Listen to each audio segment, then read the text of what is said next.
енді белгісіз бір адамнан аяғы ауыр болып қалады да. Содан сол жаңағы кемпір мен шал өзінің қыздарын айлы түнде Марқакөлге шомылдырып, бала сұлу болады деп жаңағыдай кәдімгідей баптап, кейіннен сол қызы босанған кезде Алла тағала бергеніне мыңда бір шүкір деп шал өзінің шапанын жайып жіберіп, сол баланы бауырына басады да.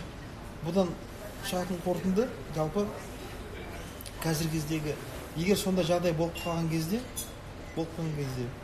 қызды отқа итермелеп, жаңа баланы өмірге келген титтей жаңағыдай жазығы жоқ баланы басын жаңағыдай қатерге тігіп, бұның қажет жоқ қой деп ойлаймын.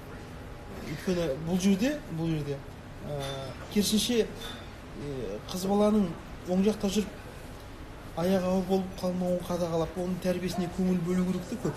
Егер болып қалған жағдайда жаңағыдай оқыс мінез көрсетіп, ат-тонын ала қашып жаңағыдай қызды түсікке итермелеу, тіпті кейбір қыздарымыз мысалы туған балаларын әке-шешесінен қорқып әжетханаға тастап кетіп жатқан жағдайлар бар, лақтырып тастап кетіп жатқан балалар, өлтіріп, өз-өзіне қол жұмсап, енді неше түрлі сұмдықтар болып жатыр.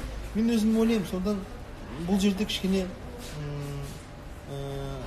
қазақ қоғамында өзі орнынан бар нәрсе, болар болып бойы сынып қалғаннан кейін өтірік көлгірсіп тулаудың қажеті жоқ деп ойлаймын. Ал балаға ғана жалғанған, ілініп тұрған отбасының ынтымағын нығайту үшін ең алдымен не істеу керек дейді? Жалпы бала ол өмірдің шырағы ғой. Отбасының бір цемент дейді ғой, отбасын бекітіп тұратын нәрсе. Сонда егер ол отбасы балаға ғана жалғанып тұрса, ол жақсы отбасы. Неге? Өйткені шынымен сол баланы өсіреміз, сол баланы тәрбиелейміз, сол баланы жеткіземіз деп жүріп, сол ата-аналардың өздерінің де болашақта бір-біріне үйренісіп, сезімдері оянып, жақсы жұп болып кетуіне менің көзім жетеді. Мына жерде тағы бір әдемі сұрақ бар екен. Ырылдассың, қаппассың, менен жақын таппассың дегендей, бала-шағаның көзінше ұрысу әдет болып кеткендерге тәйт деу кімдерге жарасады дейді? Ол бала-шағаның көзінше жалпы ұрысуға болмайды. Кез келген адам, әсіресе сол әулеттің үлкені, ақылманы, немесе сол ауылдың ақсақалы, кез келген сол отбасынан жаны ашитын адам, турасын айта алатын адамға жарасады да, бұл айту керек. Жалпы біздің өзінің шариғатта өзі екі нәрсе бар. Әмір мағруф дейді, жақсылыққа бұйыру, нәһи мұнкар дейді, жамандықтан тыю дейді. Бұл негізі біздің 40 парыздың ішіне жатады негізінен. Жақсылыққа шақыру, жамандықтан тыю. Содан отбасындағы ұрыс керіс ол жамандықта, бұдан тыйылу керек. Неге? Өйткені қазіргі кездегі көп ата-аналар ашу үстінде көздері қанға толып, күре тамыры адырайып кетіп, олар ұмытып кетеді да, өздерін жоғалтады. Ал ашу болған жерде ақыл болмайды ғой. Оның зардабы өсіп жатқан балаға тиетінін олар еш ойламайды. Сондықтан мен өзім ойлаймын, кез келген ата-ана ол сол отбасындағы өзім білемдікке салынбай, сол өзі үшін емес, өзінің эгоизмін тыйып, осы өмірге келген балаларға зиян тиіп кетпесіне өршу керек те.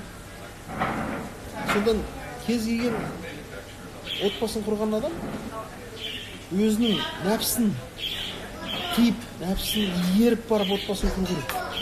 Әйтпеген жағдайда ол отбасы түбінде ажырап қалады. Неге? Өйткені эгоизм, өзімшілдік ол